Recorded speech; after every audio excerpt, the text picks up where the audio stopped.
grandes gueules. salaamaaleykum mbokki déglukat yéen a ngi ci Zik FM la rajo leader à Dakar leader également dans les régions ñu am mbégte ginnaaw week-end bi dellu siwaat ci altine ji yàlla may ñu fekkee teetal ko tey ñaar fukki fan ak benn ci weeru décembre atum 2020 jikkaat ak yéen ci jeetaay bi jeetaayu les grandes gueules kaddu gi boobu fii ci studio El Hadj Mansour Mbaye law fu ne ci biir Sénégal à travers les radios Zik FM les stations régionales disons avec les radios partenaires mais également l'application des médias bi nga xam ne nga nekk biir réew mi wala bitim réew mën nga am programme rajo bi rawatina émission bi nga xam ne ci jamono ji ñu bëri ñu ngi koy xaar ñu bëri di ci gis seen bopp ñu bëri yëg ci seen bopp ñu bëri également di ci contribuer à leur manière ndax fii la ñuy waxee sunu xalaat donc sunu xalaatu jëmm yu xeebu yi sunu xalaatu doomu aadama sunu xalaatu sénégalais ci li xew ci biir réew mi ak tam doxalinu réew mi tey ñu jàkkaarloog Chérif Bekay Diallo ak Cheikh Anta Gaye ñoom ñaar ñoo sekk xarala bi naka tey ji et comme d'habitude toute l'équipe de chroniqueurs est déjà là sur place fas yéene waxtaan ci jeetaay bi nga xam ne ku ci nekk ak sa xalaat waaye tam nangul sa morom xalaatam loolooy doxal pénc mi loolooy doxal également démocratie Sénégal am na jàmm yàlla na jàmm yàgg ñu njëkkee ci Serigne Bokar ñu lay nuyu bu baax a baax. waaw naka weekend bi. weekend bi de mi ngi noonu lépp jàmm lépp moo waaw ça va alhamdulilah. sant yàlla waaw di nuyu képp ku ñuy déglu ak foo mën a nekk ci àdduna bi. di ñaan yàlla rek émission bi fekk la si jàmm te mu doon jàmm ju sax. amiin di ñaan sutura ak teranga incha allah di koy ñaanal Sénégal yëpp. aussi mbas mi nga xam ne gis nañ ni dafa mel ni sa waay dafa yokk doole jamono yi. gars yi ñu ngi junj sax naan deuxième virus la waaye daal lu ci mënta ko am rek yàlla na yàlla dolli di ñu sàmm di ñu aar. may ñu aussi ñu am gis-gis. gën a aussi bàyyi xel sunu bopp gën a gëm sunu bopp. ba nga xamante ni dinañ mën a liggéey. parce que dafa mel ni dañuy xaar tout le temps te ñuy xaar dafa mel ni ñoom dañoo gëlëm. waaw ndax bu ñu xoolee tey réewu tugal yi jaaxal nañ trop. waaw moo tax daal di ñaan yàlla rek sunu technicien laboratoire yeeg sunu borom xam-xam yi waaw yàlla gën a leeral seen xel ak seen xol aussi ba nga xam ne dinañ gis indi ay solution yoo xam ne ndax waxu yàlla du nen mooy li lay faj toujours mi ngi sa wet. dëgg la waaw noonu la. dëgg la jërëjëf Bokar Pape Makhtar Diallo ñu lay nuyu. waaw Simon Faye di la fay di nuyu Bokar di nuyu Ibrahima Pouy ak Cheikh Oumar di nuyu Chérif Bekay di nuyu ñëpp ñi nga xamante ni dañuy bàyyi seen yitte heure bi di ñu déglu di nuyu waa Saint-Louis du Sénégal di leen wax na nañu continuer parce que bu Mansour Faye amee fulla ak faydaam ni degré ou de force dina tuddee rue boobu noonu Macky Sall ñoom waa avenue boobu Macky Sall ñoom aussi nañ am fulla ak fayda ni ko du fa amee parce que aussi mu nekkee foofu yow da nga fa nekk fu nga nekk da nga nekk certes yaa premier magistrat bi mais dañ la fa teg pour ngay saytu ak di def li nga xamante ni moom moo neex askan bi amoo di leen jaay doole di nuyu ñëpp waa Fass waa Colobane mais aussi Simon nga bay ma rek ci quelques secondes dafa am ñu fi ñëwoon doon ñu wax seen doléance ñu rafetlu ko non du ma tudd seen tur ñu rafetlu ko parce que aussi comme dañuy ñëw fii di waxtaan ak problème sénégalais yi ay sénégalais war nañu mën am nañ sañ-sañ ñëw waxtaan ak ñun seen problème bu ñu gisee opportunité bi ñu waxtaan si mais lan laa si ñaawlu ba ñu waxee seen doléance ba noppi kenn ki dafa ñëw woo ma bëgg a yëgti xaalis teg ko sama loxo dañ koy wax nag pour ñeneen ñi nga xamante ni xëy na dafa kontaan ci yow rek. waaw non dafa ni teranga c'est-à-dire gis nga corruption passive boobu moo yàq Sénégal noonu laa ko waxee il faut que à un moment donné ñu xam ne ñun lu ñuy liggéey séntuñu si dara xaaruñu si kenn mën nga am sa doléance ñëwul nga wax ñu ko nga yem si loolu mais bu kenn yebal kenn wala bu kenn jël xaalisu kenn ñëw ni bu ma demee si ñoom jox leen lii dinañ ñu waxal lii. c'est vrai loolu laa siy gën a moytu. c'est vrai parce que ëllëg moo tax. parce que ëllëg boo moytul keneen dina taxaw ni. ñii de boo ma leen joxee nangam dinañ waxtaan seen problème. nettali ba. voilà après turu rajo bi yàqu si. turu ay nit yu fi ne yàqu si. yooyu noonu dañ koy éviter. ñun lu ñu fi tax a toog. mooy waxtaanee problème askan bi. ku ci am suñu numéro téléphone sax boo ñu waxee problème bi jarul ngay déplacé wu. parce que bu ñu gisee opportunité bi. dinañ ko waxtaanee parce que loolu lañ fi tax a toog mais ay affaire de xaalis moom. nañ ñu ko jéggal rek nee nañ teraanga la nag mais sekku ñoom ñoon teraanga bu ñu sekkal ñoom. mooy ñuy wax ñu ñuy déglu. loolu rek macha allah doy na sëkk ak barke ci teraanga. mais le reste moom buñ ko. déglu suñu diggante waaw loolu kese mën nañ ci soxla. soxla ñu si 100 francs soxla ñu si 1000 francs buñ si kenn yërëm. en tout cas je parle au nom de tout le monde. buñ ci kenn yërëm. buñ ci kenn gis ñuy dugg ci car rapide mu ñuy fayal. parce que en fait dañuy liggéey. mais keroog am na sax ku ñu bind ci Facebook bi ne da ngay gis chroniqueurs yi ne ñu nekk ci télé bi wax te après di dugg ci car rapide. ma ne leen ñun dañu am fierté dugg ci car rapide am fierté dugg ci clando. parce que ni nit ñi di def. di raam wala di jaay seen bopp pour am 4x4. xam nañ ni ko nit ñi defee mais sunu engagement ak sunu ngor bayuñu ko. non même pas loolu sax man kuy am 4x4 sax Simon mën na ko am bu ko yarwaanee bu ko kiiwee c'est son problème. mais dama ni. gis nga nit ki bu duggee ci benn moyen de transport wala muy dox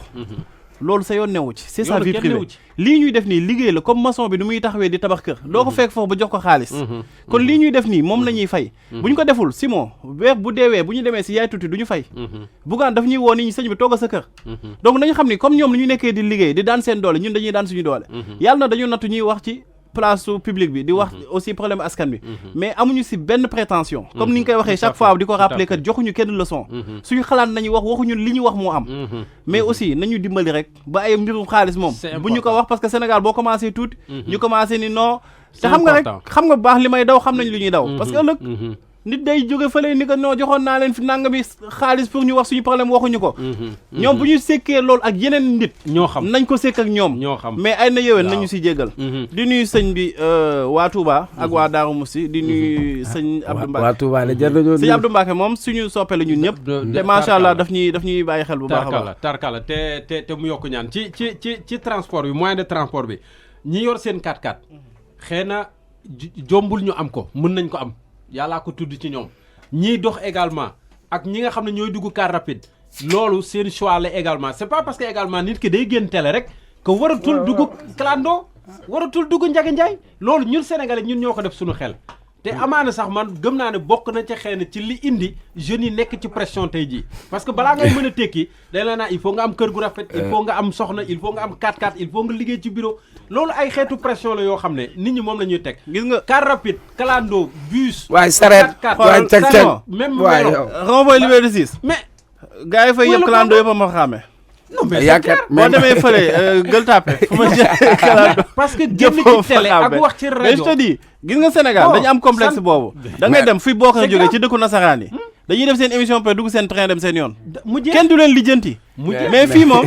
c'est-à-dire dañ lay imposer mais voilà ministre yi dawal vélo ñëw liggéey si mais Sénégal dañ lay imposer benn niveau de vie boo xamante ne après mooy tax ba yow da ngay dem guuta di jël alalu jàmbur di def yenn mbir yoo xamante ne pour jéem a incarner lu newul ci yow dañu xam ni Simon nit kase la daa am sama copain bu may tooñ nee na ma xam naa sa yoon sama copain daf may tooñ nee na ma xam naa sa yoon quoi parce que yow da ngay dox après bu embouteillage bi wàññee ko nga dem Patte d'Oie daal di fay bokk ma ne ko mais xam nga Pape Matar li mu wax non li mu wax ni dafa am lu ko jiitu parce que ñun c'est pas la première fois ñuy jottali Pape Matar il faut mu wax ci nag parce que maa ngi yow la woon waaw bu ma neexee man xam nga fépp laa bokk Pape Matar c'est da nga may bàyyi di ma ruube soo ma ruubee benn bu ma commencé après si moo ne ma Cheikh Omar léegi xam nga lu ñuy njëkkee balaa xoolal gis nga lii laa doon wax de léegi yow objectif c'était pour que ma bañ a prononcer léegi si moom mu ngi nii monsieur le juge mu ngi nii il me prive de parole non je ne te prive pas de parole règle de bienséance mooy li ñu waroon njëkkee ñu bàyyi la d'abord nga nuyoo après nga yokk ci sa grain de sel man foofu rek laa waxee parce que Pouye ngi nii moom tamit mi ngi xaar sagement voilà loolu la rek bisimilah salaamaaleykum Cheikh Oumar Talla. waaw maaleykum salaam maaleykum salaam Simon Faye. di la nuyu di la ziar. ci li mu doon wax rek li ma ci dolli du bëri. jusque ñun ñoo choisir. def benn mission. mission bi ñu jël ñun ñoo ko choisiral suñu bopp am nañ ay opportunité génn dëkk bi wala ñu dem wuti leneen mais c'est-à-dire bu ñu xëyee am lu ñu mën a naanee suñu café te sant yàlla am ci fierté nag ak dignité bu bëri. parce que pour ñun dama koy faral di wax dafa am benn seetu Serigne Touba bu ma doon waxtaan sëñ Abdourahmane Mbacké ma ne ko de sa maam engagement bi mu amoon bàyyi léppam privé boppam liberté privé boppam bànneex 33 ans ci dundam yëpp ñu privé ko liberté parce que dafa gëmoon ni war na liggéeyal réewam war na liggéeyal askanam ak ay sëtaatam kon ñun suñu mënee toog ba di jottali jafe-jafe askan bi tawatu askan bi ba ñoom seen baat eggul foofu ñun ñu mun ko fa egg yàlla nattoo ñu mun ko wax dinañ leen ko waxal et ñun benn satisfaction la ñu am wallahi wal azim du salaire du dara mais satisfaction du service accompli et ça en tant que jeune ñun ñoo war a prôner yenn valeurs d'éthique et de moralité et Pape Matar a raison maintenant dañu nekk société boo xam ne nit ki loo ko defal rek foog na ni il doit être redevable ñun on demande aucun service mais beneen bi sans complexe aucune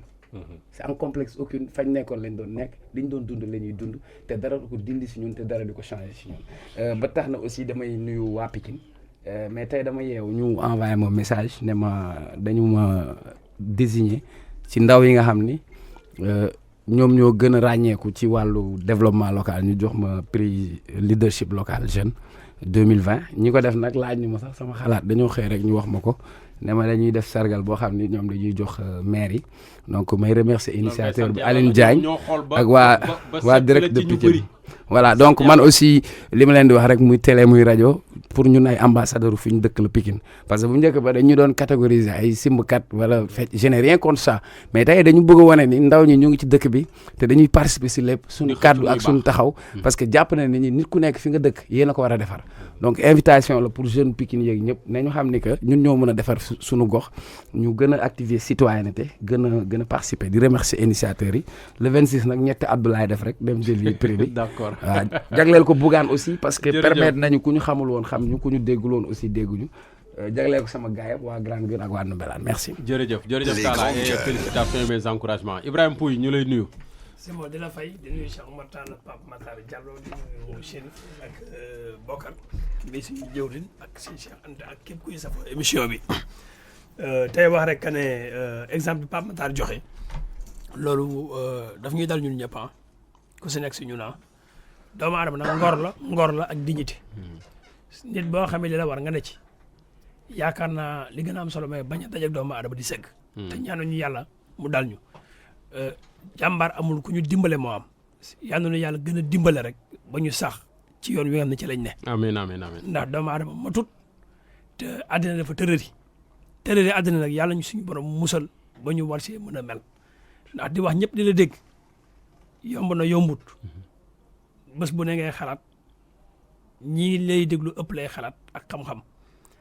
comme li Pape Matar wax moom lu wér la ñun c'est un plaisir ñuy wàcc di dox ba rond-point 6 wala ñu jël kalando di ñibbi suñu kër yi parce que ku ci nekk balaa ngay doon dara. tey ngaa bañ a joxe itinéraire bi dañu fay fekk ko ñu duma ñu de. waaw ba tey rek ñun ñëwaat ci rajo bi yuuxu ko rek. ni ñeneen jógee booy nañ changé yoon nañ jaar yoon non jaru ko parce que na la leer ne bu kenn jógee pour duma la am na kenn ko taxaw pour défendre la. jërëjëf bu war na doon garde corps dama tuuti non jàmm rek kay am. y a pas dañuy saluer aussi ñi nga xam ne ñoom la ñuy dajal ci mbedd bi léeg-léeg da ngay dox ci mbedd bi di dem nit wala dab la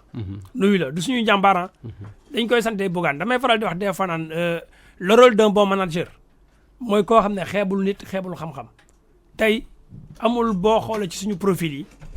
ak suñu casquette amul lenn loo xam ne war nañu mën a permettre tey ji ñuy toog fii di wax toog ko xam ne il a fait plus de 25 ans de service tey damay wax di wax naan système de management bii nga xam ne moom la Bougane di véhiculer su ko ay nit ñu bari doon véhiculer ci réew mi ndaw ñu bari soppeeku nit ñu bari seen yaakaar dal ci réew mi jël ay ndaw jox leen micro ñuy wax seen xel ak seen xalaat sans pression ak démocratie bu am solo nag ndax fu ñu waxee ci Macky Sall luy defar wax nañ ci moom lu manqué nu ñu waxee ci Ousmane Sonko noonu koy waxee ci keneen ak keneen ñëpp jàpp ne Sénégal la ñuy waxal may daanelee fenn. autopont yii Simon. ñii di ci liggéey mooy ouvrier yi de ay sénégalais te chinois yi gagné marché bi ndax bu ñu nee autopont yi. chinois yi wala français yi. français yi la xaw ma nu mu doon. mais ay français lañu chinois laa dégg. que ne ñoom ñoo. matière SA moo gagné marché bi sous-traité ak ay chinois yi sous-traité ak ay sénégalais. merci beaucoup Pape Matar noonu la demee matière SA ci boppam moo ko gagné muy France. kon réew mi kañ lay naat. sous-traité léegi nag lan mooy problème bi ñu jël ay bu dee ab problème la. maanaam da ci am benn mbir boo am gis nga ak yelleefu liggéeykat IPM képp kuy liggéey boo amee contrat boo xamante ne dañ inspection du travail suñ ko validé jox la sa retour contrat li ne ci contrat bi dañ ko ca war a fekk ñoom seen IPM pour ñu jot ko problème la seen IPRES pour ñu verser ko problème la 7h30 la ñuy xëy wàcc 18h30 heure du travail normal 8 heures de temps la mais dañ koy dépassé bu ñu demee ba am heure fanaan sax kaaru fanaan suñu leen di jox seen per diem sax daanaka ñaar téeméer lañ leen di jox loo xam ne pour reer lay doon donc genre exploitation boobu nga xamante ne tey jii seen salaire nag du tardé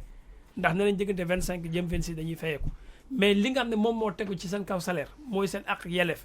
dañ ko salañ faañe joxuñu leen seen cër ñuy lancer un appel aux autorités du pays que ne tey bu fekkee ay marché sous-traitance la li ëpp valeur ci ressources humaines bi liggéey pont yi ay sénégalais la ñooy gas ñooy fer ñooy ciment ñooy def lépp donc il est temps que autorités yi ñëw gëstu leen saytu leen xool condition bi ñu nekkee ñoom ak chinois yi ndax ñu ngi wàcc ak ñoom li war te inspection du travail dañ ci def farlu bi war parce que nag du yoon ñu jël ay Sénégal di liggéeyloo te di xeex chômage di xeex pauvreté te cër bi nga xam ne moom nga war a jox liggéeykat bi du ko am loolu daal la ñu amoon lu ñuy lancer appel di wax ne fii lépp lu ñu fi wax waxuñu ko pour kenn dañu jërëjëf dañ koy wax parce que devoir la droit la ak engagement bam lañ ko am suñu diggante ak askan wi yal na nu yàlla suturaal ñuy dégg ñuy ñaanal suñu borom sàmbuñu ba ñu bañ a wax lu ñuy jëppee wala loo xam ne ëllëg dañu koy xarabe di nuyu waa Escadrille boobu ak waa Grand Yoff amiin jërëjëf kon nag ñu sóobu ci waxtaan wi lu njëkk li yéen a ngi doon tudd Bougane sànq Bougane keroog samedi dem na quai de pêche Mbour gars yi ne ko doo fi yegsi ndax ne rassemblement la ñuy bañ da doon nappi wala ah non daa seeti woon gars yi rek parce que moom daa jàpp ne li bokk ci li lenn ci jafe-jafe réew mi bokk na ci napp gi ndax gaal yaa ngi ci géej gi di jël suñuy jën di yóbbu jeunes yi amatuñu rawatina jeune nappkat yi amatuñu fu ñuy jafandu mu jaral leen ñu mbëkk gaal gi di dem ñenn ñi dee ci géej gi ak yeneen moom da doon dem en fait pour nemmeeku comme ni mu ko defoon ak béykat yi du côté du bassin arachidier Sine ak Saloum demoon nemmeeku jafe-jafe yi waxtaan ak ñoom xool lan lay jafe-jafe bi ak nuñ ko mën a saafara et en tant que leader d'opinion également mu mën a interpeller les autorités mais mu yegg quai de pêche Mbour fekk fa disons une sécurité un cordon sécuritaire de la police ne doo fi yegg si parce que rassemblement la ñuy bañ. waaw boo seetloo keroog bi ñuy waxtaan fii ci problème mu rassemblement boobu. ba nga laaj ñu moo bi. ma ne la rassemblement lan mooy rassemblement waaw jeex na ma ne la rassemblement dafa am en fait fu muy tàmbale. xam nga bu ñu la waxoon moins de 10 personnes mën nga indi 9. buñ ne la moins de 5 di nga indi 4. donc buñ ne rassemblement kese yem fa c'est parce que waaw dañuy ubbi moo tax keroog ma doon wax naan waxu kilifa dafay leer. parce que buntu bu mel nii la ñuy wut mooy demain dinañ am possibilité pour dal ci kaw nit. et loolu xam nga dafa war a jeex ndax nit man xool naa image yi benn nit la bu ñëw di dox y avait des policiers yu taxaw am na policier bu doon filmer sax d'ailleurs. li ëpp solo laa comprendre nag bizarrement. waaw loolu également que il avait besoin de rendre compte à sa hiérarchie. peut-être non policier Facebook la. peut-être mais xam nga foofu lu bari dañ ko ci mën a jàng. mooy aussi moom Bougane war na xam ne responsabilité bu rëy la am. mooy que ne bu fekkoon peut-être ma Samba la wala ma Demba. ay liif mën na ko fa jëlee. peut-être dafa am lu muy représenter lu muy incarner moo tax policiers yi mën a taxaw bàyyi ko mu wax ñu filmer ko mu dem yoonam donc loolu moom war na ko di rappeler souvent mooy responsabilité ak taxawaayam lépp lu mu taxawoon mu xam ne lu mu ci yokk rek des na parce que aussi yàlla dafa def mu nekk ci génération politiciens yu bees ay jeunes yoo xam ne yàlla def na seen parcours du parcours boo xam ne ci politique la jóge que ne am na lu ñu ñafe ci seen àdduna am na ñu bari ñu am seen ay jaar-jaar te yegguñu fu ñu yegg donc fu ñu yegg dafa war a nekk avantage yu seen génération li ñuy représenter dafa diis en fait et dañ ko siy féliciter ci benn côté aussi mooy courage bi mu wane parce que wax na li mu bëggoon wax te dégg nañ ko te li mu wax aussi c'est une réalité boo xam ne vraiment ñi ngi taxaw di ko fiy jàmbat chaque jour que ni am na une explication rationnelle bu ñu taxawee naan le nombre de jeunes yi nga xam ay pêcheurs la ñuy dee ci géej gi lu leen ko def contrat yi ñu ngi ciy wax te dañuy gis boobu ba léegi dafa mel ni problème daal boo jógee fii rek da ngay dem feneen da ngay taal beneen taal bu ñu waxee ci dara ba war cee indi solution ñu taalal la beneen taal nga bàyyi ko donc dara du yegg chaque fois dañuy tourner en rond sur des sujets yi nga xamante ne sujet vital boo ci jël rek c'est un sujet vital parce que tey adduna moo toll foofu Sénégal toll na foo xam ne situation munoo jël benn rek taxaw ci traité ko ba mu yegg te loolu c'est pas normal problème mu contrat yi xoola wax nañ ci mais dara fàtte dañ ko tey lan lañ wax ay avenue sànq Pape Matar mi ngi wax problème mu avenue bu ñu war a tuddee kële Macky Sall fële à Saint-Louis et le maire il se permet taxaw naan genre par force quoi affaire boobu dafay am c'est-à-dire nit ñi nga xam ne dañuy fàtte leen teg fa ñu ne parce que yow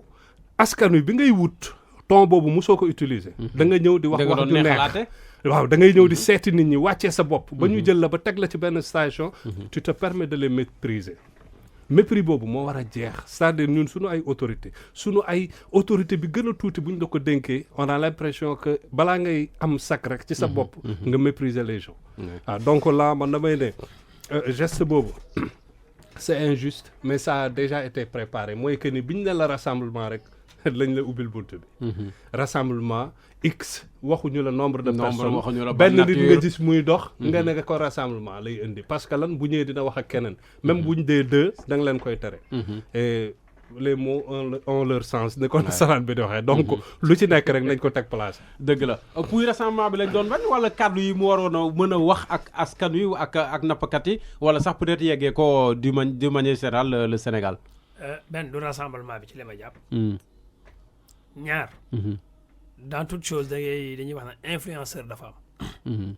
gis nañ ne Bougane influenceur la ci seen politique au Sénégal selon jaar-jaaram influenceur dans le sens de peut-être dafa tere ne la nguur gi non mais wala tere na ne la nguur parce que ay ndaw dañ koy déglu ndax fooy waaj pour dem fa mbooloo taxaw di la xaar sawaay mbooloo boobu yow ci sa bopp sa diggante ak ñoom la ca ne moo tax ñu taxaw di la xaar mais mbooloo mi ñu ngi ci seen espace naturel quoi le quai de pêche waaw boo xoolee élection yi weesu Bougane dafa def ay parrainage am dem ba ci biir ñu ne ko mënut a am parrainage tame ba téye ko et pourtant soo xoolee statistiques yi nga xam ne moom moo am ci ay bët ñëpp jàpp nañ ne Bougane day jàll te su jàlloon tey jii xam nañ ne dina nekk benn poids électoral bu am doole dina nekk benn opposant ak Macky Sall bu am doole loolu yëpp xam nga ci luñ koy tënk ci démocratie si moo démocratie mooy la majorité doit protéger la minorité loolu kese mooy la loi de la démocratie du leneen bu fekkente ne benn Bougane moo dem ànd ak ñaari journaliste yu ko fa fekk si te journaliste dañuy ñëw ne information am na dañuy daw jëlee information oui tout à fait bu ñu demee jëlee information mun nañoo jàpp ne kon rassemblement la ba te 5 journalistes ngi fa waaye woowu leen ñoom ñoo ko fa fekk si pour jël si information benn policier bu taxawee Bougane taxaw mun nañ jàpp ne démocratie war na am foofu parce que majorité bi policier bi moo ko yor à travers tenue bi mu sol sañ-sañ bi muy am ci kaw civil civil du ko am ci kawam moo tax ma ne la démocratie bi ci boppam moo sooxe actuellement ci Sénégal tey benn exemple la ci moom mais li gën a am solo mooy la communication information la jëli woon parce que dama ne moom la jëli woon mooy gis nañ ne dem na Joal te demul foofu rek def na tournée ci quai de pêche yu bari ba yegg ci Mbour Kayar Joal Mbour ba mu ñëwee ba Mbour mais tey information bi mooy y a plus de 400-500 jeunes yoo xam ne ils sont morts ci géej gi tey gis nañ ne information bi mooy tey ñu bari amatuñu jën ñu ngi taxawaalu ñu bari fi mu nekk ne mer nañu autorité politique am na ñu ñëw signé accords yi moom mu dem jëlee information bi pour après communiquer avec le peuple la communication c'est une chose très importante et il a réussi sa communication bu doon dañ ko mën a teree wax su boobaa ñu ne xayrun te waxeewul ci télé boppam parce que micro yi ko tiimoon amoon na seen TV amoon na yeneen télévision yi ko tiimoon ay micro ak ay site internet kon ça veut dire kon àndul ak télévision boppam couverture médiatique bu amee fépp fu ñu jëm pour jël fa information rek fay wuti donc tey Sénégalais yëpp ñoo yamandoo gis ne lii injustice la boo xamante ne daa gën a suuxa démocratie may rappelé benn mbir rek le président Macky Sall en 2012 mboolem injustice boo xamante ne tegoon nañu ko ci kawam amul kenn ku ci jógutoon xare fi tànku tubéyam ànd ak moom ci injustice boobu liberté d'expression bokkoon na ci ni ñu ko xañoon demoon na sax pour mu wax ci télé ak ci rajo yi problème la te boo xoolee si biir parcours am ba mu yegg si fii Sen TV joué na ci des médias joué na ci Bougane joué na ci parce que injustice ba mu doon bañ ñu koy teg Macky Sall tey ji taxoon na tey moom fu mu mënoon gisee information da ko fay wuti pour que démocratie bi am kon tey loolu moo wëlbatiku di répercuté wu pas ci Bougane mais ci population Sénégal si moom man damay lancer un appel au pouvoir actuel nañu delloo seen xel xam ne nguur day jeex nit nag boo demee ba ña ngay administré jéppi la wala nga dem ba ña ngay administré amatuñu fit jàkkaarloog yow wala ngay wax ñuy dégg y a problème war nga xoolaat ni ngay doxalee président Macky Sall xaw ma ndax moo joxe orientation bi wala joxewu ko mais ju joxe orientation bi ba police fekk si fa Bougane jàpp nañ ne waxuma la Bougane lañ toon mais askanu Sénégal lañ toon parce que ñëpp a gënoon xaar information bi ak communication bi Bougane di joxe te il est temps que nag ñu xoolaat suñu bopp ñun tey mënuñoo tere ay nit nekk ay opposant ci réew mi Ousmane Sonko mënuñu koo bañal opposition Bougane mënuñu koo bañal mu nekk ci opposition bi wala mu naan day kaas askan bi seen i coono. Khalifa Sall mënuñu koo tere mu nekk ci opposition Karim Wade et cetera nous ne sommes pas dans une monarchie nous ne sommes pas dans un royaume démocratie la ñu wax kon président dafa am droit ak parti au pouvoir ak Benno Bokk Yaakaar doxal seen politique suñu mënee restreindre opposition bi à néant ñu def ko parce que c'est de bonne guerre politique opposition bi aussi fu ñu mën a taxaw wane ay manquement yi pouvoir bi di def mu nekk ay alerte pour pouvoir bi mun cee jël ay jéego yeesalaat ko moo leen war mais pas que ñuy percuter nit yi di fitnaal nit ñi ba kenn dootul amati sañ-sañ ak kaddu di wax ci réew mi. jërëjëf Pape Makhtar finalement ces interdits ces interdictions ces manigances ces manipulations finalement da nga yokk waa ji buzz. waaw da nga koy defal promotion by force. non seulement lan ko doon bañal finalement yaa ngi koy defar. c'est ça non seulement parce que tey jii après on est obligé de parler de ça. te yàlla xam na ni peut-être bu loolu amul woon kenn du sax. duñ ci wax ci sujet ça allait passer inaperçu. voilà peut-être journalistes yi def couverture bi ñoo ci yem. mais doo dégg tey tolle bu mu def. juste ay compte rendu la yem et puis on passe à autre chose. voilà donc ñoom ñi nga xamante ne dañuy liggéey aussi war nañu mën a xoolaat bu baax a baax conséquence seen acte. tey Simon ñun dañu am lu ñu jiite. lu ñu jiite ñun ñëpp mooy suñu constitution. Constitution bi ci article 14 moo ni sénégalais bi citoyen bi am na droit établir fu ko neex aussi bien sur le territoire national qu'à l'étranger. waaye léegi est-ce que loolu am na lu ko gën a fort. yow ngay citoyen sénégalais Simon c'est-à-dire man damay poser ay questions est-ce que policier bi bu ñu ko joxee ay ordre moom dafa war a continuer di respecter constitution bi wala moom dafa war a suivre ay ordre bu ñu la joxee ordre yoo xamante dañoo illégal mais à un moment donné nga ni que ordre yi nga may jox de dafay nekk à l'encontre de la constitution constitution bi nee na article 14 citoyen Sénégal bi am na droit établir fu ko neex te man à ce que je sache terew ñu nit ki jógee point X dem point Y. mais policiers yi ak hommes de tenue de manière générale on demande d'agir et de réfléchir après. mais c'est ça en fait le drame. c'est-à-dire tey jii bu nekkoon tey ci yenn dëkk yu développé boo leen waxee loo xamante day nekk infraction wala loo xamante ne du respecter loi bi duñu gëm. syndicat yi ñooy njëkk a réagir. mais malheureusement Sénégal yaakaar naa est-ce que Mali seen police bi amul syndicat. peut-être bien sous région bi seen police sax am na syndicat mais Sénégal amu ko pour dire que ni gis nga rek déjà ñu lu ñu leen jàppee milice privée nañ leen di utiliser parfois bu président ñëwee dafay xool lan li nga xamante ni moom da koo bëgg def ci ñaawteef parfois ñu jël police bi di ko sant parfois dañu koy def sax mais bon du ak gaieté cœur quoi parce que dañuy obligé def ko buñ ko deful mais sëñ bi dañ lay sànni fële ci tàngaay ba wala boo moo du sax ñu kii la ñu jëlee la fa donc am na yoo xamante ni xaw ma ñan ñoo ko jiite xaw ma ñan ñoo ko dogal mais am na yoo xamante ni c'est tellement ridicule c'est tellement absurde nit ki amul fenn fu ñu nuy actuellement nit ki day koy tere mi déplacé wu jóge fii dem fee terewuñu ko amul fenn fu ñu nuwee aussi que ni amul sañ-sañu fekk ay nit yu nekk ci souffrance nga dem fa di jéem a xool seen problème pour jéem ko waxtaane ba muy dem yóbbuwul ñaari camion yóbbuwul ñetti bus yóbbuwul lenn et pourtant instant yi may wax ak yow rassemblement am na ci biir université ñi ngi defal hommage Thomas Sankara te pourtant kenn du ko laal même bu nekkul au-delà de loolu boo demee garage Colobane ñaata nit ay jógee point X ñëw point Y. gala bi taxoon musiciens yi fii pour la dernière fois. fii la amee musée civilisation noire avant boobu am na beneen bu amoon jam ñaajo mais Macky Sall moom bu nekkee moom mën na organiser ay manifestations bu nekkee moom mën na dem ci askan bi parce que organiser na fi tournée entre guillemets économique dem di saafonte ak askan bi waaye léegi Macky Sall moom mën na dem te keneen du dem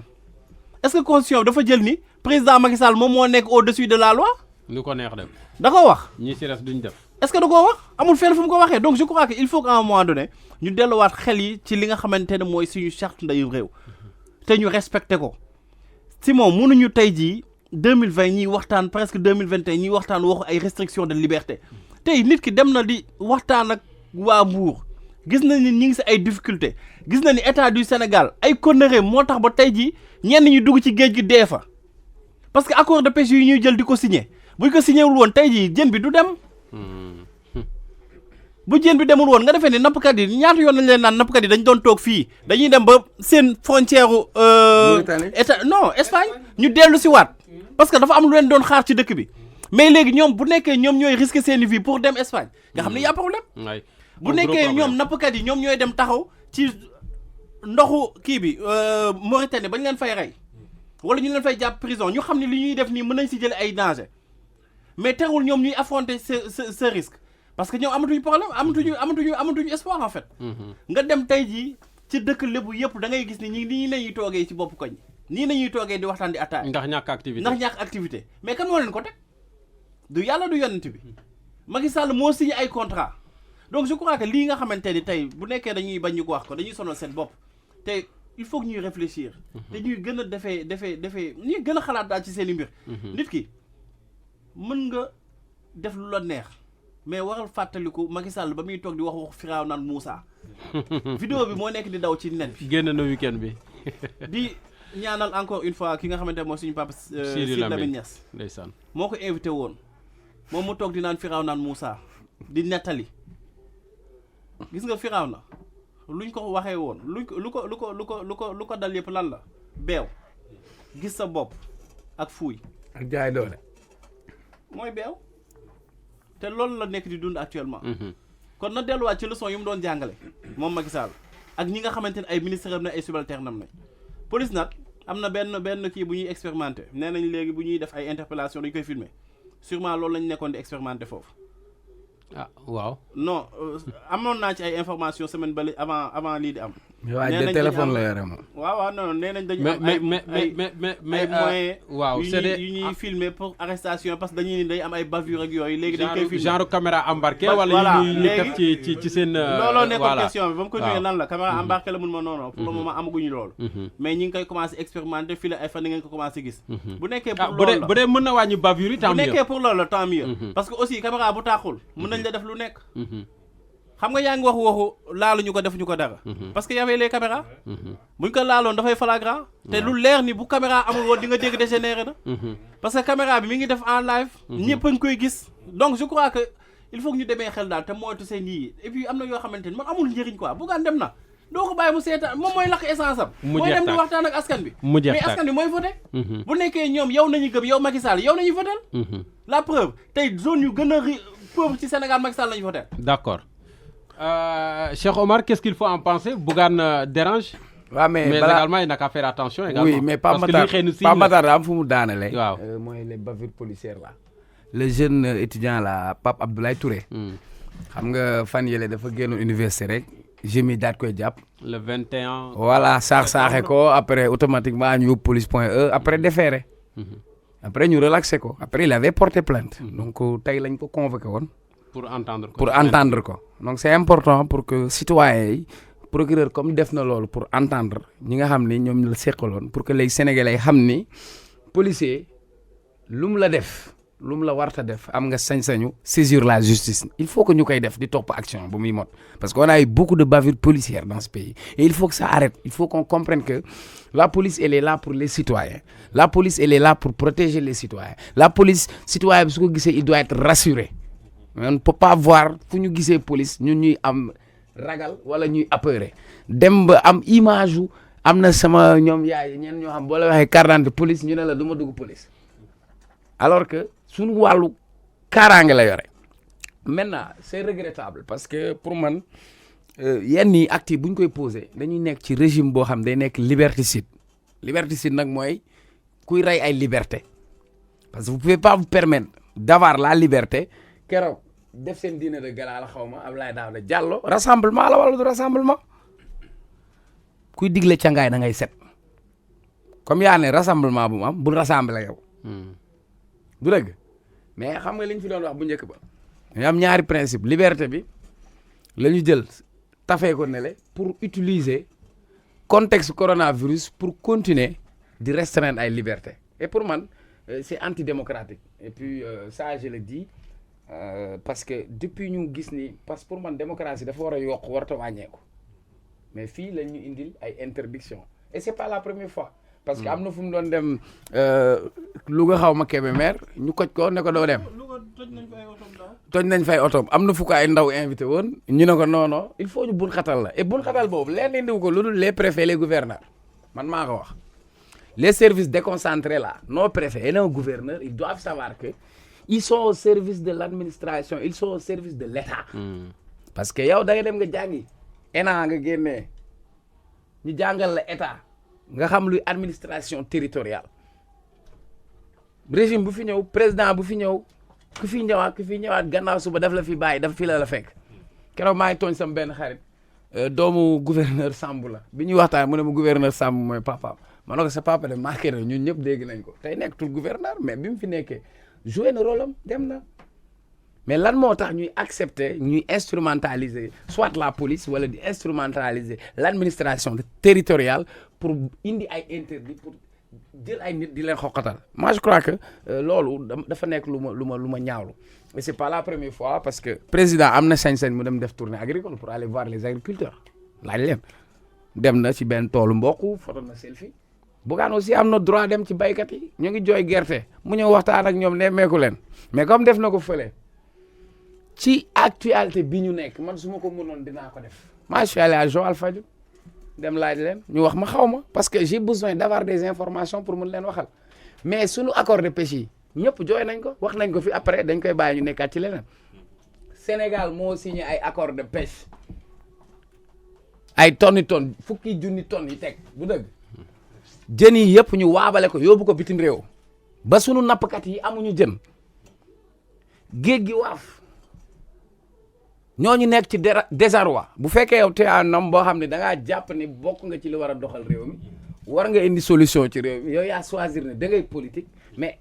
docteur kay balaa mu lay faj mu xam sa jàngoro donc dem na fa qu'est-ce que ça leur coûte ñu bàyyi ko mu dem nemmeeku waxtaan ak kii wàññiwu leen dara mais le fait que ñu def ko dañu joxaat Sénégal beneen image maintenant aussi d'autre part aussi moom aussi si contexte bi ñu nekk parce que pour man parti politique ak ñi politique ñëpp laa si wax ci contexte bi ñu nekk on parle de deuxième vague donc na ñëpp jël seen responsabilité dans les images que j'ai vues il était seul il n'était pas accompagné donc man gisuma woon lan moo fa indi rassemblement mais au-delà de ça je crois que réew dafa am démocratie te démocratie dañuy bàyyi ñëpp exprimer seen liberté ñëpp mënuñu bokk benn tarixa ñëpp mënuñu bokk li ñu gëm il faut que ñii di wax ñii di dénoncer ñii war a liggéey mais tey ministre de la pêche bii ñu am jamais on a eu un ministère de la pêche boo xam ne pêcheurs yi si boppam ñoo toog ne kii bugguñu ko du def ba boolewuñu moi je te dis pêche su Sénégal man coow lu muy rëy quai de pêche li ma ko doon déggee bi ma demee Joal barki alxuraan hangar laa ko fekk ay mbaar demal Caaroy géej avant élection présidentielle la ñuy dem di la ay waxu gilet de sauvetage ay xawma projet ay gaal en verre il faut qu'on arrête gis nga liberté doomu aadama yi kenn mënu leen koo xañ Macky Sall fii la toogoon ne kenn du ko xañ ay liberté mu koy xeex principe yooyu ñu nekkoon démb si lañ nekk tey donc nañu bàyyi jaamur nekk nag lu ñu xamul comme la nga ne il dérange c'est normal parce que moom moo choisir def politique et en politique quand tu avances tu déranges. Voilà, j'ai posé une question. Ah, mais quand tu étais dans l'interrogation, moi je suis dans l'affirmation. Depuis qu'il a pris ses positions courageuses, normal qu'il dérange et on fera tout pour lui mettre les bâtons dans les roues. Comme moom nag moo ko choisir na ko assumer et keroog gis naa mu jéngu xam nga de affaire guerrier donc comme opposant aussi il faut mu koy jéngu te préparer il faut muy opposé wu. naa ko jox benn secret ne wut vinaigre di ko def si musuwaat di ko def si oto en cas de lacrymogène na ko diw si bakkanam. Simon waaw lenn laa ci waaw deux mots rek xam nga aussi il faut que ñu xam ni dëkk bi kenn moom ko du Macky Sall du kenn te Mbour bi mooy deuxième fois wala troisième fois ñuy dégg genre événement yi ak autorité administrative yi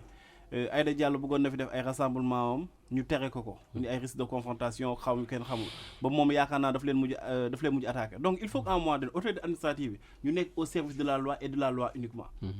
te ñu bañ a dugg ci yenn problème yoo xamante ne dañuy jàpp ne ay problème politique la yu kenn xamul gis nga bu ñu la tegee fenn pour ngay liggéey dañ lay teg nga nekk fa pour ngay jéem a fexe di nekk le prolongement de la loi yoon waxul fenn ni nit ki boo ñëwee fii da nga waroo fa yegsi donc Bougane dafa nekk ci droit wam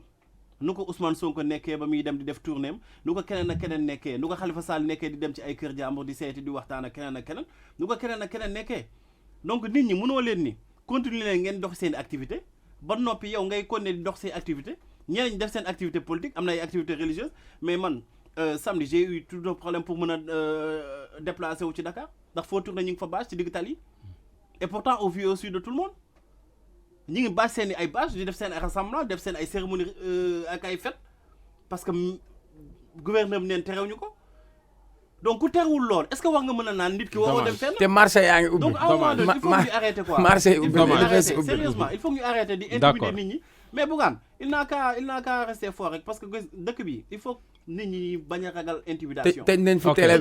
bi te même période bi la décembre daaw. ñu ne ko ba ñuy toog di xaar suñu cadeau de Noël ak yooyu su nañu tëjee yóbbu 31 décembre la sax chômage technique waaw ñu toog fii ci rajo bi di doole rek 400 employés dañu xaaraat peut-être bu Macky Sall woote waatee ci affaire am yooyu noonu kaay ñu waxtaan kaay leen seetaan noonu forcé nit ñi boppam kenn bëggul Sen TV kese moo nekkoon télé bu bañ nit ñi dañ koy fàtte nit ñi dañu war a fàttali ko ni ba Macky Sall taxawee ni télé yëpp nañ ma teg ci 20h ma toog di wax li ma neex ñu naan wii ak non Sen TV dafa ni bokkuma ci seen mascarade boobu d'accord mais Simon bul teel a d'accord non mu laal baax na bàyyi koon non dama bëgg kay indi beneen damay fàttali rek pour ñu xam ni Simon dañuy yàgg di sonal Sen TV ak groupe bi ndax Bougane Gueye ba ñuy nekk di liggéey fii 31 décembre ñu tëj yóbbu ñun ñëpp emploi xaw ma chômage technique une semaine loolu la ñu Macky Sall defoon cadeau xam nga premier an d'accord jour de l'an ça fait partie des faits saillants de Simon balaa ngay dem di d'accord daal lu ma ko ci dooleel tey dañu nekk ci enjeu financier yoo xam ne c'est extraordinaire ñun ñu war a soxla am suñuy souveraineté am ñoo xam ni investir nañ comme Joni ñeneen investir comme wari mais wana dañu daaneel Joni yow transaction yi nga doon def yëpp yoo xam ni da lay leer ne lii ay doomu Sénégal la ñaata opérateur ñoo ci liggéey ay wari mais fi mu toll nii comme gars yi daal ay préfet français ak yooyu wekki nañ ñëpp sànni benn opérateur moo fi nekk bëgg ñoo rey moo ci téléphone moo ci lépp gis nag am réew boo bëggee mu dox doom yi nga xam ni nga am ci réew mi ñu doon raam di tette ba commencé jàng dox yaa leen war a wut téye seen mbagg doole leen waaye kii da nga leen di gor Cheikh Oumar waa d'accord on va avancer un peu wax peut-être ci leneen par rapport à ces chiffres je pense c'est dans le quotidien Le Soleil waa ji xaw ma nan Senghor yor xaw ma sécurité alimentaire xaw ma kon soleil ko wax non saa da doon nelaw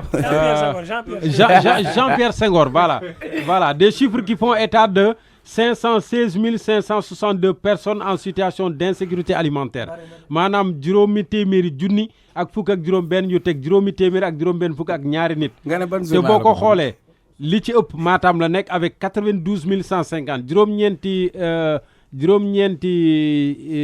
juróom-ñeent fukk ak ñaar ci ay junni yu tegal téeméer ak juróom fukk boo ko xaymaa ci wàllu ménage ça te fait 11 518 fukki junni ak benn yu tegal juróomi téeméer ak fukk ak juróom-ñett si moo wolofal bi ça veut dire que sa wolofal bi baax na mais ñu mel ni sama classe gi soo ko waxee si wolofal yu xóot non dama ko wax ci français wax ko ci wolof donc ça veut dire que am na ñu nekk Sénégal ci jamono jii bu ñu leen taxawul seen dund xaajul bay mëte xam ngeen saay sax ñu ne ñenn ñi bu ñu ndekkee du ñu añ wala ñenn ñi añ ba la ñuy débrouiller lijjanti reer bi pour xale yi et cetera mais dans des zones comme Matam c'est beaucoup plus prononcé là-bas foofu moom on parle de situation d'insécurité alimentaire maanaam ni ngay ñàkkee kaaraange boo tëddee sa xel di tiit fii moom sa biir bi mooy tiit parce que boo yeewoo doo xam looy lekk Simon ban journal ko bind Soleil waaw ah kon de tey de dinaa wax Soleil bravo si sama xarit bi yaa xam may Pape Matar léegi comme dañoo xaritu comme moom moo Le Soleil bi ñu jàppoon man dama jàppoon Le Soleil waaw yow nga jàpp nekkatul journalu état mais dafa demoon ba nekk benn ligne éditoriale boo xam ni sénégalais bu ñu bëggee yenn xibaar yi dañuy dem ci yeneen journal donc c'est bien kon aujourd'hui que Le Soleil commence à briller pour montrer cette famine bi nekk ci réew mi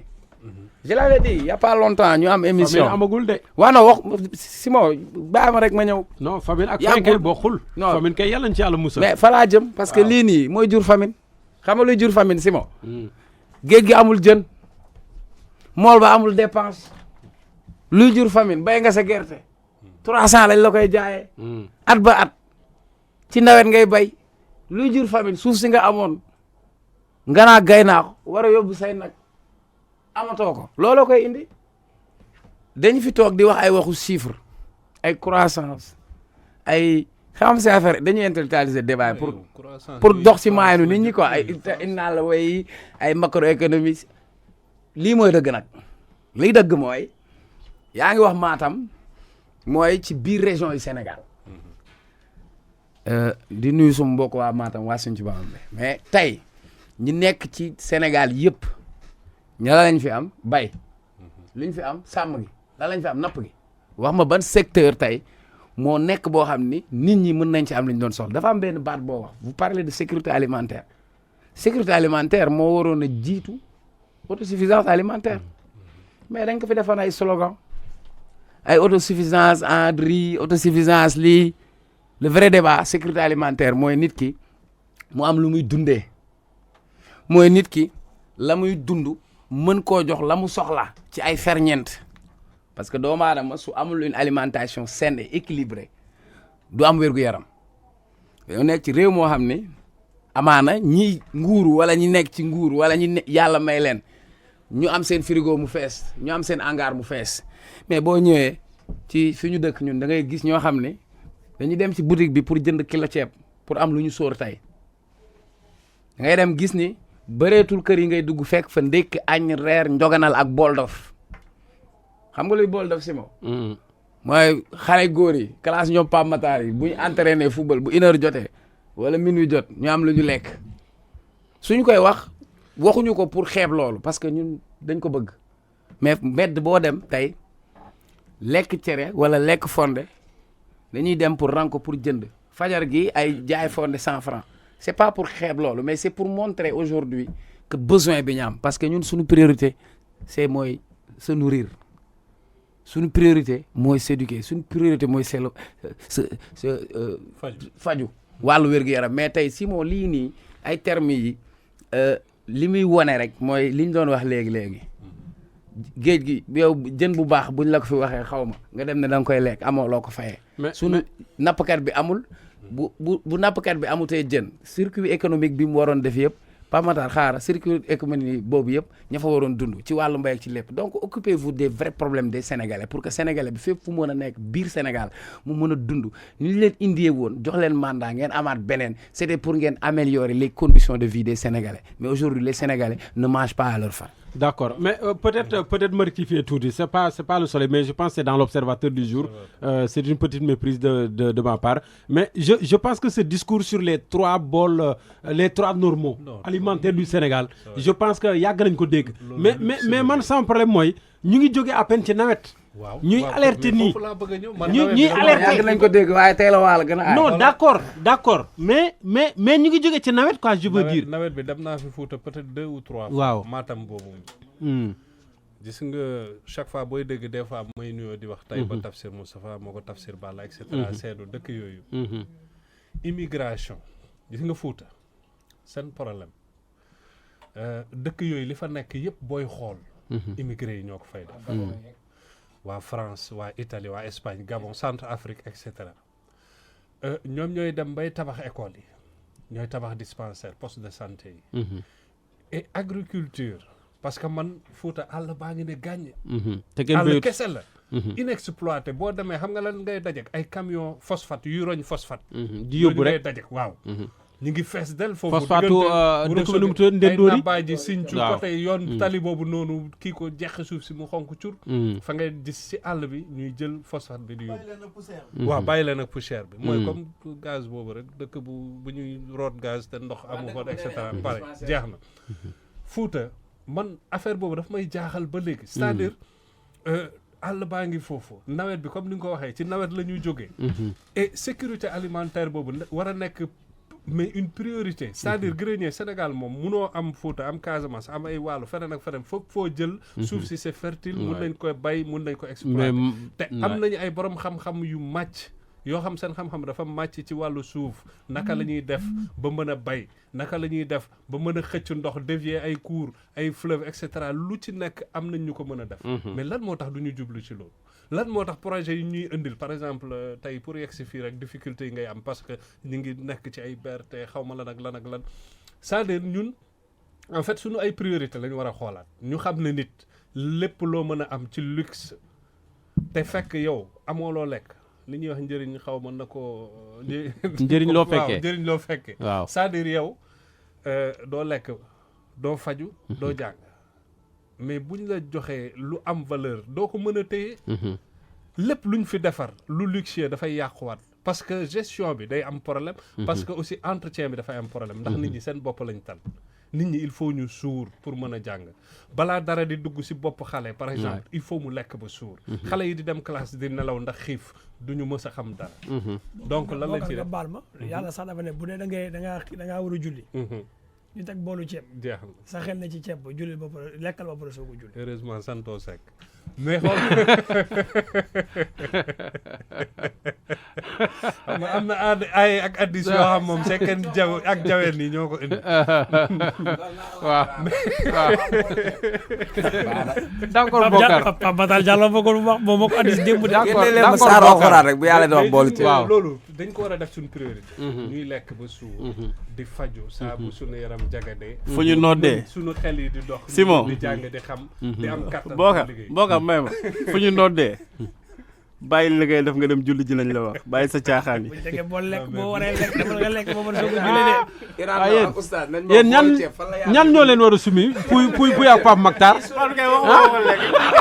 bu ma gisee boolu ceeb moom boo war a julli jot damay lekk ba pare soo ko julli. suñu borom ñaar yëpp lay fay. ci yàlla waaye tam li Pape Makhtar wax bàyyi ci xel bu ñu noddee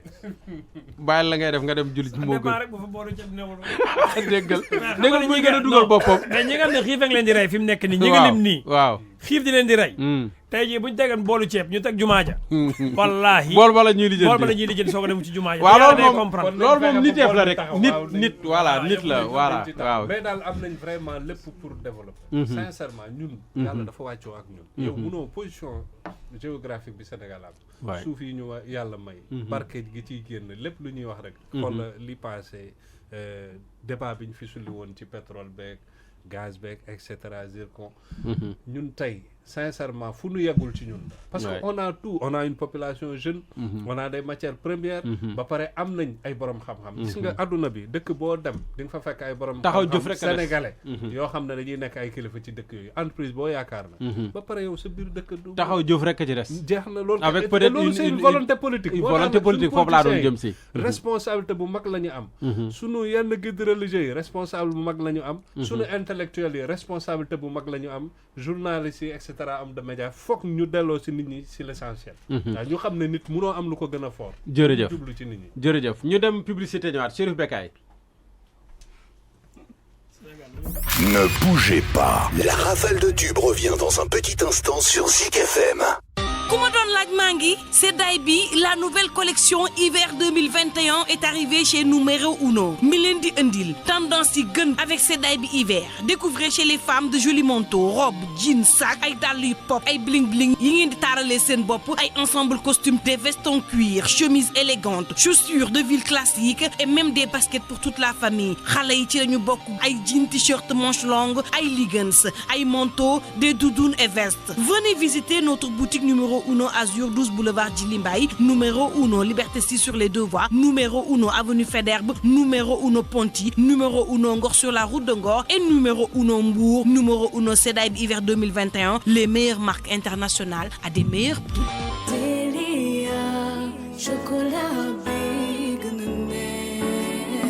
Une pâte à tartiner? Oui, mais pas n'importe laquelle. Chocolat Delia, c'est la pâte à tartiner qui te donne tout ce dont tu as besoin pour démarrer une bonne journée. Dans ton pain, ta crêpe ou à la cuillère, c'est comme tu veux. Delia, c'est ton compagnon de tous les jours. Riche en cacao et en vitamines. En plus, tu peux l'amener partout avec toi grâce à ses différents formats, pratiques pour toute la famille. Moi, je suis abonnée au stick. Tu hésites encore? Nyamal kham?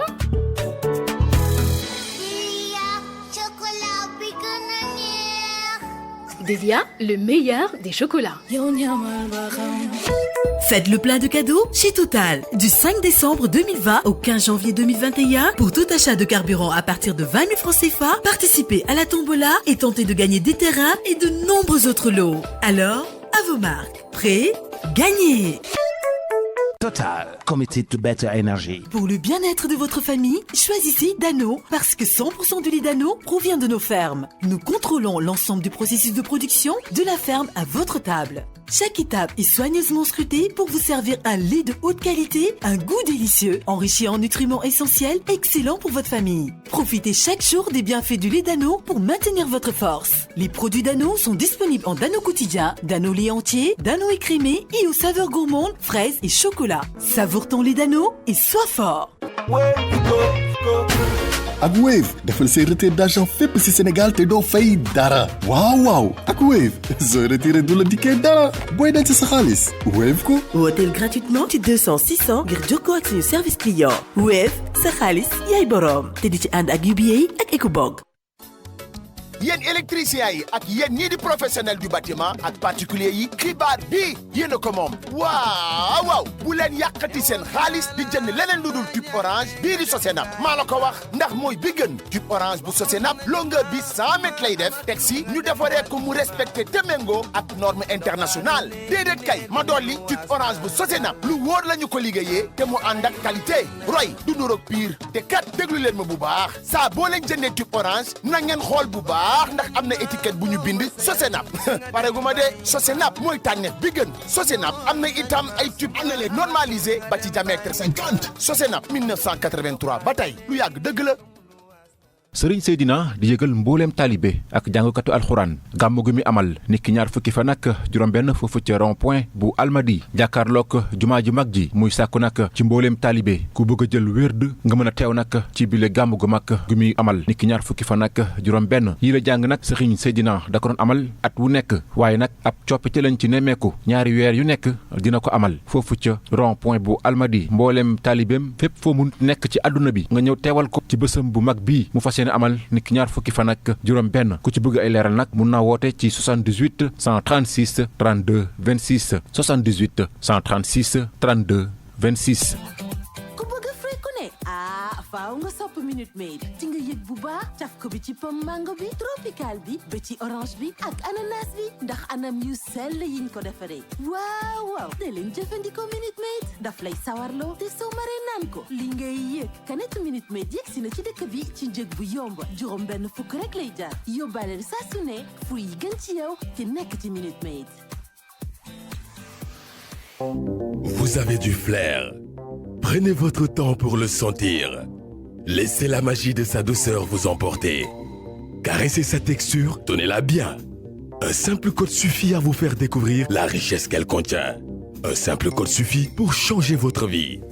Avec Acajou, jouez à partir de 200 francs et tentez de gagner jusqu'à 50 millions de francs CFA au paris sportif, au e-Ross et au PIC 3. C'est simple, composez le dièse 2299 dièse ou par Orange Money au dièse 144 dièse, option 10. Retenez bien, dièse 2299 dièse ou dièse 144 dièse, option 10. Jeu interdit au moins de 18 ans. Organisé en partenariat avec la LONASE. Wow,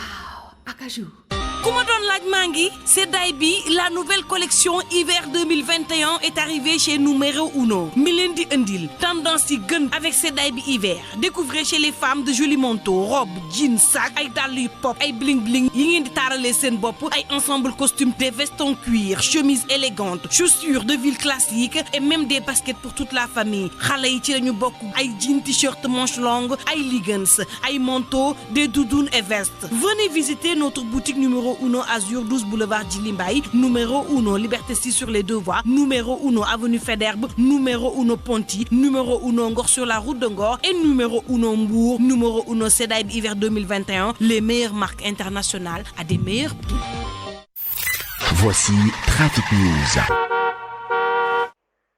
Voilà, merci beaucoup. L'acte du trafic se poursuit sur la 89.7. Beaucoup d'embouteillages vous attendent au niveau du rond-point RTS. Fi moom ay jafe-jafe neen la woto yu bëri ñoo fay jaare ci bokk na ci ñi nga xam ne ni ñoo bay ko sur les allées du Centenaire, poste Médine wala sax ñu bay ko du côté de Petersen, cause pour laquelle c'est un peu compliqué pour ngeen dépasser ko. Même constat et situation aussi au niveau du rond-point bu Pompier. Fi moom ay jafe-jafe neen la surtout nag ñi nga xam ne ni ñoo bay ko du côté de Colobane wala sax ngeen bay ko du côté rond-point RTS en passant avenue Malick Sy foofu la yëpp ay jafe-jafe neen la des longues files de voitures moo leen di xaar ci accès boobule donc laat rek ngeen di war donc rond-point bu Pompier ay jafe-jafe la bu dee nag rond-point bu poste Médine am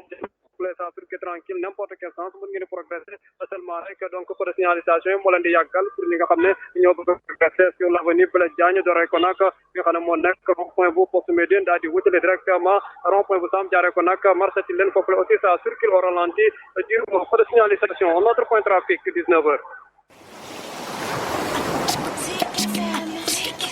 Zik FM radio. Zik FM.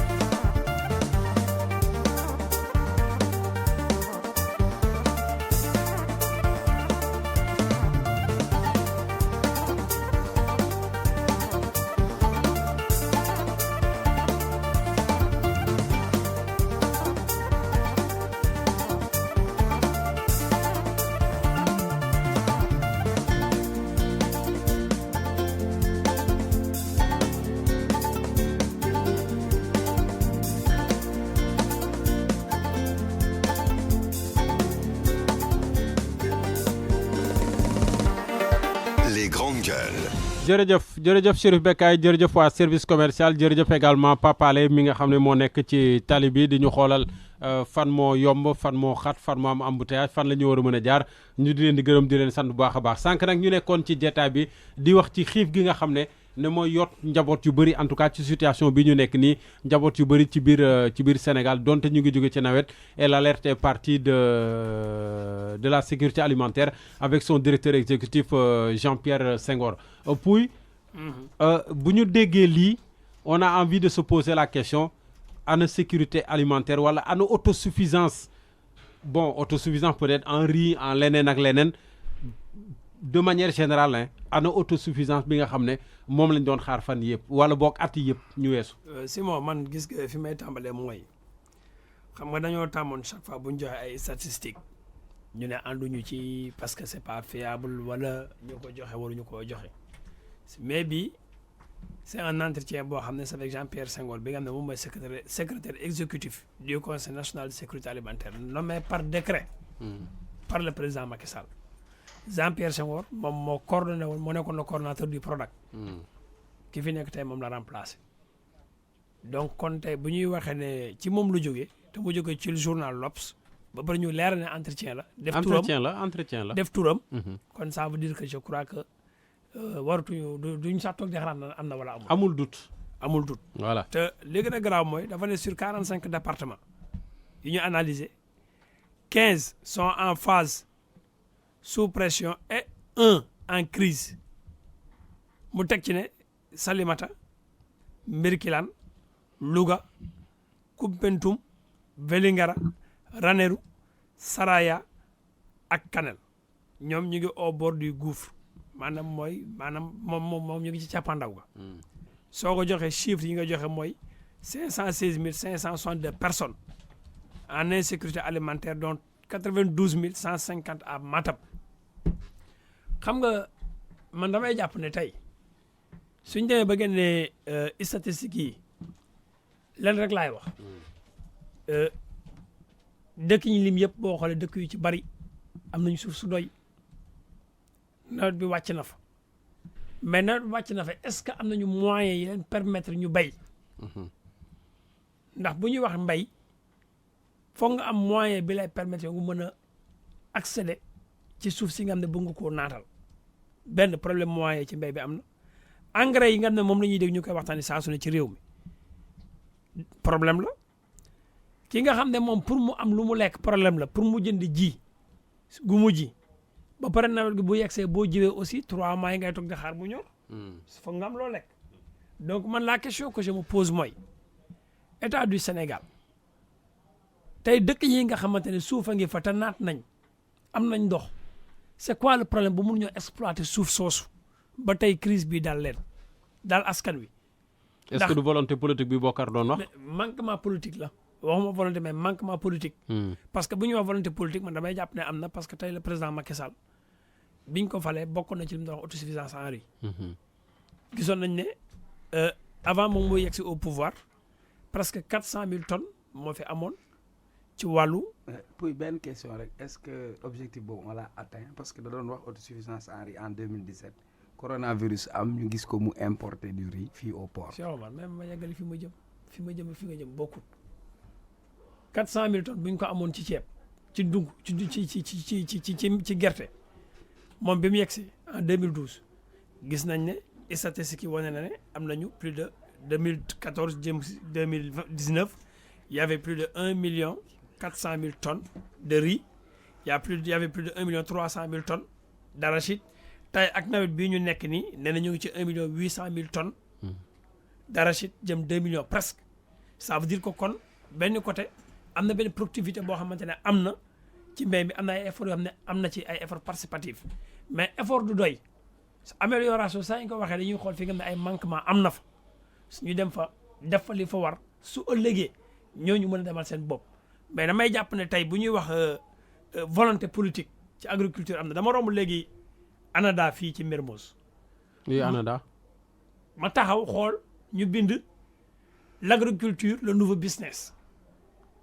ma taxaw ma ne non ñun je crois que suñu gouvernement yi ñun ñi ñuy jiite dañu yaakaar ne est-ce que ñun ñu ngi réfléchir quand bu ñu toogee ba 2019 2020 ñu naan l'agriculture le nouveau business ñu gis ne dans le monde entier dëkk yi développé yëpp agriculture la te seen développement ay 1830 lañ lay wax États-Unis premier gratte-ciel en 1838 la ko am te agriculture bokk na ci la ko joxe ñu toog ba heure bii ñuy soog a naan moom mooy le nouveau business et pourtant du nouveau business. mais à qui la faute suñu maam yi ci business agriculture lañ mas a nekk di ci dund ba di ci former ñi nga xam ne tey ñoo jiite réew mi kon kañ c'est pas un nouveau business c'est un business qui n'est pas valorisé c'est un business qui n'est pas valorisé il faut que ñu valoriser les agriculteurs bu ñu wax agriculteurs c'est pas les agriculteurs du dimanche bu ñu wax agriculteurs c'est pas des ministres ak ay DG wala ay borom alal yoo xam ne ñu ñëw jox leen ay hectares yu dul jeex ñu am seen i moyens bu ñu wax agriculteur dañuy xool ñi nga xam ne ñu ngi béyee illeer ñu ngi béyee gopp te yor seen i suuf di béyee saret ak ay fasu mbaam te moom seen i suuf ñu fekk si leen foofu war leen jox renforcement de capacité financièrement jox leen engrais jox leen semence ba pare labourer leen seen i suuf parce que nit ki da nga koy jàppale ci benn mbir am na benn mbir boo xam ne Prodac def na ko ren ma saluer ko mooy dañuy signé ak yow contrat ci Sangalkam dañ fa am benn espace suuf li dama jox exemple xam nga mooy lan mooy volonté boobu ñuy def tey jii pour ñu ko mën a extérioriser ci wàllu communication wane ne gouvernement Macky Sall mu ngi réussir volonté boobu war naa yegg ci béykat ba nekk au fin fond ci Saraya mooy jox la suuf si andi machine tracteur bi la koy labourer jox la engrais may la ko nga jël sa semence mais bookar loolu ñu def tey jii Prodac loolu muy def tey di ko def ba nawet mais su demoon ci àll bi état du Sénégal bu demoon ci àll bi xool béykat yi ne au fin fond du Sénégal labourer leen jox leen semence ñoo jox leen engrais ne leen jël leen seen semence mais buñ ko defee béykat boobu dina ne ba benn moment boo xam ne il aura un niveau de businessman agricole loolu mooy li nga xam ne moom mooy développer réew mais communication boo xamante ne ça tourne autour des chiffres loolu bokk na ci li taaral askan wi man daal li may wax mooy du ma ci critiquer mais dama koy naqarlu xam nga lu tax naqar gi mooy tey foofoo siiw bari na ñoo gis seen kër yi rafet nañ ko rafet na trop yor seen i oto boo duggee seen kër yi li ñuy rafet boo duggee xiif fa la ëppee dañoo yeb ñee kese de waaye ñee lu bon ñu ngi ak seen i dignité mais am na ñoo xam ne boo duggee seen kër yi tey ni muy mel ci taaru biti beeg biir bi soo fa yendoo boo deful ndànk boo añee añ ba du doy reer boo mun naa manqué donc li may wax rek mooy état du Sénégal nañu yokk seen volonté nañu bàyyi xel les agriculteurs yi nekk ci fin fond du monde te li nag bu fekkee te ne lu wér la te ñu confirmer ko te am na président jël ay matuwaay ci nu mu gën a gaaw mu def ko mesure d'urgence ñu xool ñu envoyé aide alimentaire ci ñoom dundal leen fexe améliorer cette situation balaa déwén. mais nag je précise qu'on n'a pas parlé de famine. effectivement c'est une insécurité alimentaire maanaam boo ko déggee mooy dund gi doyul am na mais doyut. effectivement voilà am na mais doyut famine moom yàlla nañ ci yàlla musal. Bon, parce que j'ai reçu un message tout à l'heure, on m'a montré un message, mais on n'a pas du tout parlé Non, waxuma ak yow. C'est à celui qui a envoyé le message et qui nous l'a fait parvenir. On n'a pas parlé de famine. Voilà, c'est parce que situation bi fi ne dafa xaw a inquiétant ba jar ñu koy tudd. Dundu gu doyul la, mais pas vraiment de famine. Mais pas Maktar, chaque année c'est la même rengaine qui revient, c'est la même chanson. Kañ la ñuy jóge ci lii ngir yàlla. bu dee solution mën na am. waaw mais c'est ça en fait 1960 débat bi posé woon na problème de sécurité alimentaire. 2000 posé wu na tey 2020 2021 débat bi mooy posé wu waat dafay posé problème parce que ci réew boo xamante ne nee nañ la am nga 14 lacs am nga 3 fleuves am nga 200 000 kilomètres de terre cultivable. bu ñu la waxee waxu insécurité alimentaire c'est parce qu'en fait il y a pas de volonté politique. mooy lu boo ko wax léegi c'est-à-dire à un moment donné bu ñu jëloon xaalis bi ñuy jël di ko def ci ay autopont 138 milliards alors que embouteillage yi tey li gën a métti bu ñu ko jëloon investir ko ci bay bi Simon du ñu waxu famine du ñu waxu insécurité alimentaire du ñu waxu pauvreté. Sénégal dañu bëgg entretenir pauvreté bi parce que pauvreté business bu lucratif la. Simon pauvreté bi mooy tax ba ay plan di wàcc Sénégal ay hauteur de centaines de milliards. chaque année ñu ngi naan ñu ngi jox ay aide mooy tax ñu ñuy baal dette bi c'est-à-dire yow boo comprendre ni état bi dafay cultiver le misérabilisme pour ñu yërëm Sénégal bor yu ñuy jotoon am yëpp ñu jéem leen ko baal du leneen ñoom tey jii bu doon seen sago ñun la Sénégalais yi ñi ngi ñoom ñoo génne di joxe seen chiffre bopp. barki dem ANSD génn na naan 7000 entreprises tëj nañu kañ nañu mës a taxaw di lijjanti entreprise yu tëjee ak Sénégal da nga leen doon wax ñu weddi ko mais ñoom bu ñu demee bay joxe ay chiffres c'est parce que en fait am na benn réalité bu ñu bëgg wane am na benn tableau bu ñu bëgg peindre pour wane mënatuñu fay bor parce que ñun suñu entreprise tëj nañu parce que ñun déjà amatuñu sécurité alimentaire dañ soxla ndimbal boobu bu ñëwee ñu dugalaa ko seen poche comme ni ñu ko tàmbali defee gis nga lu Abdoulaye Wade waxoon ba mu demee FAO mooy dëgg il faut qu'à un moment donné bu ñuy jàppalee Afrique ñu jox leen ay matériel te bàyyi di leen jox xaalis ndax xaalis bi ci ay poche lay dugg Simon man mun moo comprendre Matam bii ñuy wax zone yi ñu lay wax yëpp c'est des zones yoo xamante ni di nga fa fekk minimum 50 000 kilomètres yoo xamante ni terre cultivable la fekk fa bétail fekk fa ndox mais lan moo tax zone yooyu noonu ñiy wax insécurité alimentaire zone yooyu nga xamante ni soleil en permanence zone yooyu dañuy am problème électricité il faut que les gens arrêtent yow tey jii xoolal tey nu la yàlla mayu ko kenn ci àdduna bi soleil naaj jant boo xamante ni tey jii da nga ciy produire énergie solaire yow tey ngay naan da nga am problème éclairage donc je crois que lii ñuy wax fii daane maayo mooy fleuve Sénégal waaw mooy 3 fleuves yoo la wax donc je te dis en fait c'est-à-dire il faut que ñu xam ni ñun suñu problème yii ñuy wax nii ci rajo bi di ko wax feneen ak feneen am na ku may message di ma bu ñu fàtte aussi oru kii bi fële Sabadola mais dama ci zone yooyu zone yi nga xamante ni ñoo ëpp richesse Sénégal et paradoxalement mooy zone yi nga xamante ni ñoo gën a pauvre ci Sénégal xoolal bërki démb ñu lay naan benn kii puits gaz moom moo explosé ci benn bërëb mais amuñu sax centre de santé waaw déet waxuma la loolu sax mais yow xam nga ni yow li ngay utiliser fii nii produit inflammable la mën na xëy suba tàq amoo fa sax benn hydrant boo xamante ne bu tàqee di nga ko fay yow yaa ngi exposé sax say vie donc je crois que en mois de il faut que suñu autorités yi bàyyi seen caaxaan yi te ñu jug ci liggéey Simon Sénégal am na lépp pour mën a développer mais ñoom ñoo bëgg entretenir pauvreté bi ñoom ñoo bëgg entretenir cet obscurantisme ñoom ñoo bëgg nit ñi du ñu jàngi ñoom ñoo bëgg nit ñi di continuer di ndóol mais à quelle fin justement mais c'est ça mais Simon ñii sénégalais yi yeewu arrangé wu leen Simon yow lii ngay dégg Sénégal ñu lay naan nit détourné leen autant de milliards est-ce que xalaat nga ko dégg ci dëkk yu développé yi ils n'ont pas intérêt à ce que population bi am benn masse critique bu forte parce que boobaa Simon ay yet ngay jël comme ni ko Moustapha Cissé Lo waxoon ay yet ngay jël di leen fekk seen kër di leen duma boo xamoon ñoom lu ñuy def bu ko ñëpp xamoon parfois da ngay wax yow mi nga xamante ne da nga ciy am tuuti information da lay metti ba ngay waxee ñu naan xool ngay waxee mais effectivement boo gisee tey jii Simon ñu lay daan doomu président bi doomu diw bi ngay gis business yu mu ne moom xëyul gontul il se retrouve avec des centaines de millions di importer ay pour ne pas dire des milliards di importer ay oto di ko indi fii ci Sénégal ay oto yoo xamante ni sëñ bi minimum ay $100,000 lay jar ñu koy dugal ci dëkk bii c'est-à-dire am na yoo xamante ni Simon dafa écœurant et puis au même moment ñun la ay sénégalais ñoo xamante ni tey jii ils sont menacés de famine parce que bu ñu la nuyee faim wala insécurité alimentaire fu lekk amul kay xiif fa fay topp loolu kay jarut a sàggan jarut a sax di xalaatal leen jarut a gisaane bu ñu la nuyee fii amatul ndox kay mara fii topp bu la nuyee fii amatul lekk kay sëñ bi famille na ciy topp dañuy ñaan yàlla ñu bañ si yegg mais daaw ce même problème a été posé mais diggante daaw ren lan nañ fi jot a teg comme solution bu nekkee chaque année dañuy nekk di revenir at ci même problème yi di naan insécurité mais à un moment donné il faut que ñu arrêter président Macky Sall alal bi ñuy jël di ko def ci baykat yi na dem ci baykat yi te ñu bàyyi di leen dimbali baykat doo ko dimbali ay engrais da nga koy jox moyens yu mu soxla nga jox leen terre nga accompagner leen jël kenn koo xamante ni jàng na mu jàppale leen ñu xool nan nañuy jéem a defee seen bay boobu benn business bu lucratif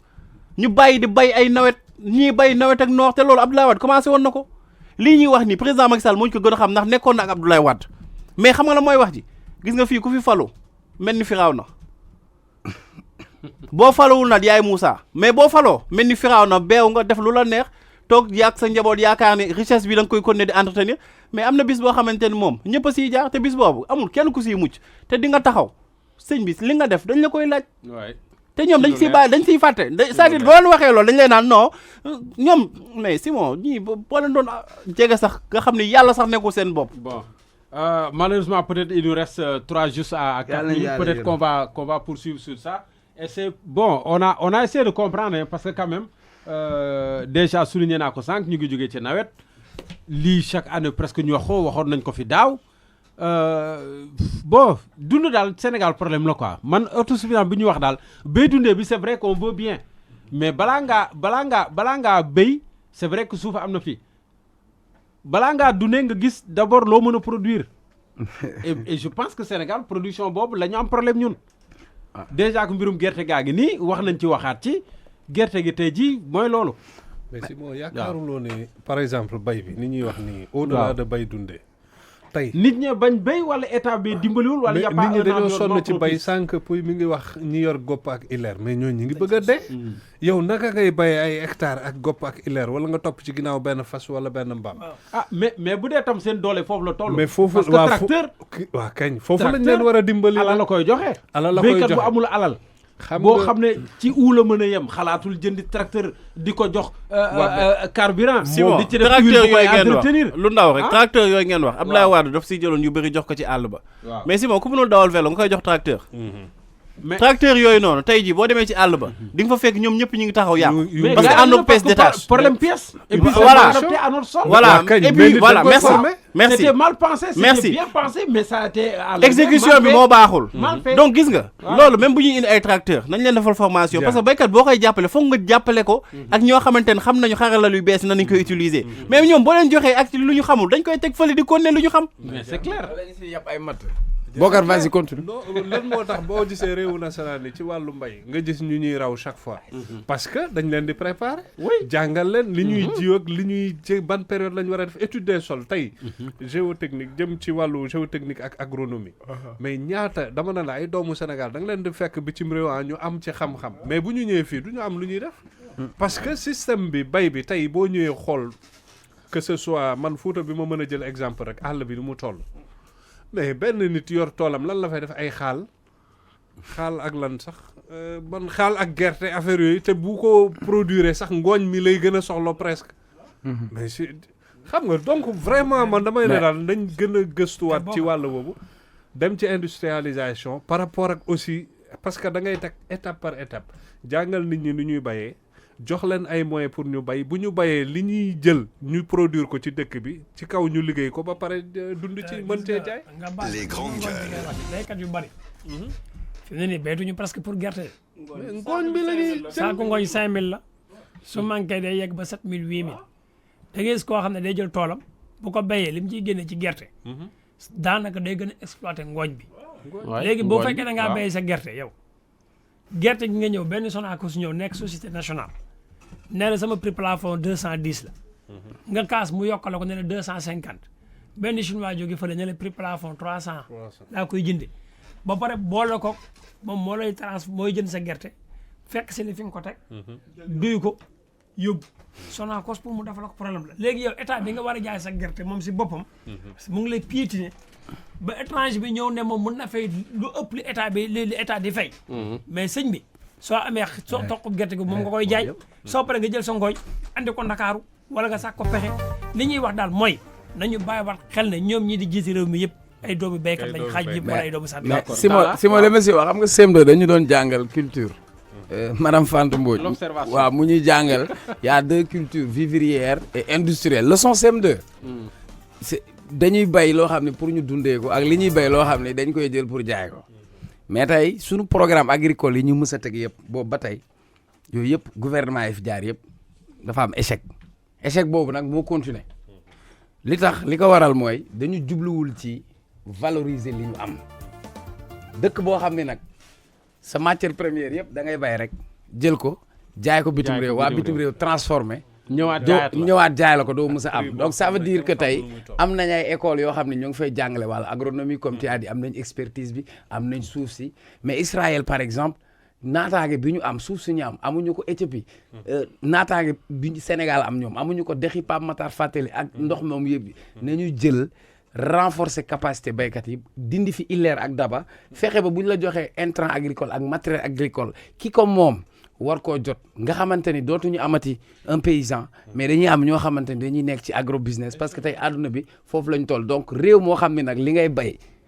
li ngay dundee bitim réew lay jógee li ngay bay mënoo koo transformer réew moom ci xiif ngay nekk ak insécurité alimentaire. jërëjëf Bokar jërëjëf Cheikh Talla jërëjëf Pape Makhtar jërëjëf Ibrahima Pouye Chérif Becaye jërëjëf suba incha allah beneen grande gueule.